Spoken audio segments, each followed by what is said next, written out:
राधे राधे सभी को। आप सभी को बसंत पंचमी की बहुत बहुत शुभकामनाएं। आज की वीडियो में हम जानेंगे कि बसंत पंचमी पर ठाकुर जी की सेवा पूजा हमें कैसे करनी है और बसंत पंचमी कब है। माघ माह अपनी धार्मिक और सांस्कृतिक धरोहर के लिए विशेष महत्व रखता है। यह माह खासकर देवी सरस्वती की पूजा के लिए जाना जाता है, क्योंकि इस महीने की शुक्ल पक्ष की पंचमी तिथि को बसंत पंचमी का त्योहार बहुत ही धूमधाम से मनाया जाता है। बसंत पंचमी का दिन ज्ञान, कला और संगीत की देवी माता सरस्वती को समर्पित है। धार्मिक ग्रंथों के अनुसार इसी पावन दिन पर माता सरस्वती प्रकट हुई थी। रानी प्रकट उत्सव मनाया जाता है और बसंत पंचमी का दिन भगवान श्री कृष्ण जी के लिए बहुत ही ज्यादा महत्वपूर्ण है, क्योंकि इन्होंने इस दिन सबसे पहले इन्होंने ही सरस्वती माता का पूजन किया था। इसलिए बसंत पंचमी के दिन माता सरस्वती के साथ साथ कृष्ण जी का भी पूजन किया जाता है और ब्रज में बसंत पंचमी के दिन से ही होली खेलना शुरू कर दिया जाता है। इसलिए बसंत पंचमी का दिन बहुत ही ज्यादा महत्वपूर्ण होता है। तो बसंत पंचमी के दिन भी हम अपने लड्डू गोपाल जी को, जैसे हम डेली उनको जगाते हैं, जगाना है बहुत ही प्यार से। डेली उनको जैसे जगाते हैं, दूध का भोग लगाना है और फिर उनको हमें स्नान कराना है।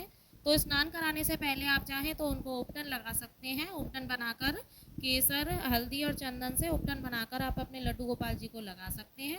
फिर उसके बाद आप उन्हें स्नान करवाएं। इसी के साथ ही आप आज के दिन अपने लड्डू गोपाल जी को केसर युक्त दूध से भी स्नान करवा सकते हैं। इसके साथ ही आपको आज के दिन लड्डू गोपाल जी को पीले रंग की आपको ड्रेस जरूर पहनानी है।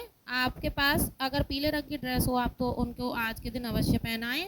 मैंने ये येलो कलर की ड्रेस बनाई थी अपने लड्डू गोपाल जी के लिए, तो ये काफ़ी ज़्यादा अच्छी बनी है ड्रेस। अगर आपके पास कोई भी पीले रंग की ड्रेस नहीं है, वैसे तो अधिकतर होती ही है, अगर आपके पास नहीं है तो आप पीले रंग का मुकुट पहना सकते हैं या फिर आप पीले रंग का उनको पटका पहना सकते हैं। यहाँ पर हमने लड्डू गोपाल जी को आसन देकर विराजमान कर दिया है और थोड़ी सी हमने डेकोरेशन कर दी है। तो आप डेकोरेशन करिए, पीले रंग जो है आप लीजिए इस्तेमाल में और डेकोरेशन करिए आज के दिन। तो अब यहाँ पर हमने धूप दीप प्रज्वलित कर लिए हैं।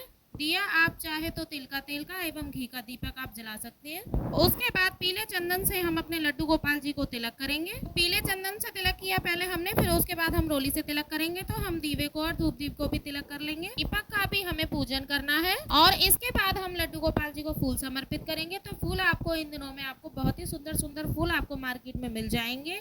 तो जिस भी तरह के फूल आपको मार्केट में मिले आप लड्डू गोपाल जी को जरूर समर्पित करें। यहाँ पर पीले और सफेद फूल अपने लड्डू गोपाल जी को समर्पित किए हैं। अब इसके बाद हम लड्डू गोपाल जी को गुलाल समर्पित करेंगे। तो देखिए बसंत पंचमी के दिन से ही ब्रज में होली खेलना शुरू हो जाता है। तो देखिए फूलों से लड्डू गोपाल जी को हम गुलाल लगाएंगे, पर लेकिन हमारे कान्हा जी बहुत छोटे हैं लड्डू गोपाल जी, तो फूलों से लगाते नहीं बन रहा है, तो हम हाथों से अपने लड्डू गोपाल जी को गुलाल लगाएंगे। अब इसके साथ ही हम अपने लड्डू गोपाल जी को बसंती चावल का भोग समर्पित करेंगे। तो भोग में आपको तुलसी दल अवश्य डालना है। बसंत पंचमी पर बसंती चावलों का भोग जरूर से ही समर्पित किया जाता है। इसके साथ ही हम अपने लड्डू गोपाल जी को तुलसी दल समर्पित करेंगे। मौसम के अनुसार जो भी फल आपको मिल जाए वो आप फल जरूर समर्पित करें। भोग समर्पित करने के बाद में हम ठाकुर जी की आरती करेंगे। जो भी आरती आपको आती है वो आप अपने भाव के साथ अपने ठाकुर जी की आरती करेंगे। बाद हम लड्डू गोपाल जी को दक्षिणा समर्पित करेंगे। तो दक्षिणा आप अपने सामर्थ्य के अनुसार जरूर समर्पित करें। और साथ ही जो भी आपने दक्षिणा अपने पैसे समर्पित किए हैं, इनसे आप अपने प्रभु के लिए, अपने ठाकुर जी के लिए कोई भी आप सामान उनके लिए ला सकते हैं। चलिए अब हम आरती कर लेते हैं। आपने जो दीवा प्रज्वलित किया है आप उससे भी कर सकते हैं या फिर अलग से आप दीवा लेकर उससे भी आरती आप कर सकते हैं। बसंत पंचमी को ज्ञान और विद्या की प्राप्ति के लिए मनाया जाता है। इसलिए विद्यार्थी और कला प्रेमी माता सरस्वती की आराधना करते हैं। बसंत पंचमी के दिन से ही बसंत ऋतु का आगमन हो जाता है, जो प्रकृति, सौंदर्य और नई ऊर्जा का संदेश लेकर आते हैं। देखिए बसंत पंचमी हमें कब मनानी है। 23 जनवरी को सुबह बसंत पंचमी का पर्व मनाया जाएगा।